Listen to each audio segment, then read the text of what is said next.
இந்த வழிபாட்டை செய்ய வேண்டும். இதற்கு மொத்தம் 16 அகல் விளக்குகளை எடுத்து கொள்ள வேண்டும். வெள்ளிக்கிழமை அன்று காலையிலோ அல்லது மாலையிலோ இந்த வழிபாட்டினை செய்யலாம். இதற்காக வீட்டின் பூஜை அறையில் ஒரு இடத்தை தேர்வு செய்து அந்த இடத்தை பன்னீர் தெளித்து சுத்தம் செய்து கொள்ள வேண்டும்.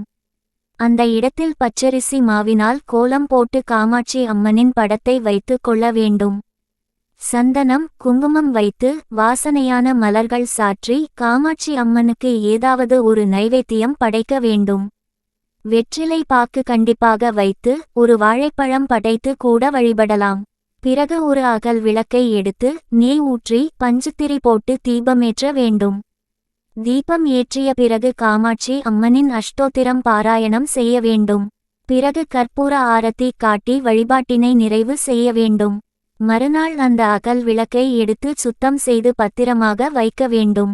இரண்டாவது வாரம் முதல் வாரம் ஏற்றிய அகல் விளக்கையும் ஏற்றி அதோடு புதிதாக மற்றொரு விளக்கை எடுத்து 2 தீபமாக ஏற்றி இதேபோல் நைவேத்தியம் படைத்து வழிபட வேண்டும்.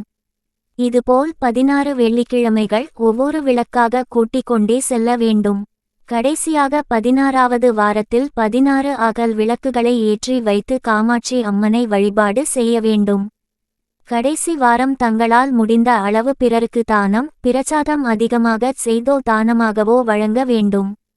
இப்படி வழிபடுவதன் ஆறுலம் என்ன நினைத்து நீங்கள் இந்த வழிபாட்டினை செய்தீர்களோ அந்த வழிபாடு காமாட்சி அம்மனின் அருளால் விரைவில் நிறைவேறும்.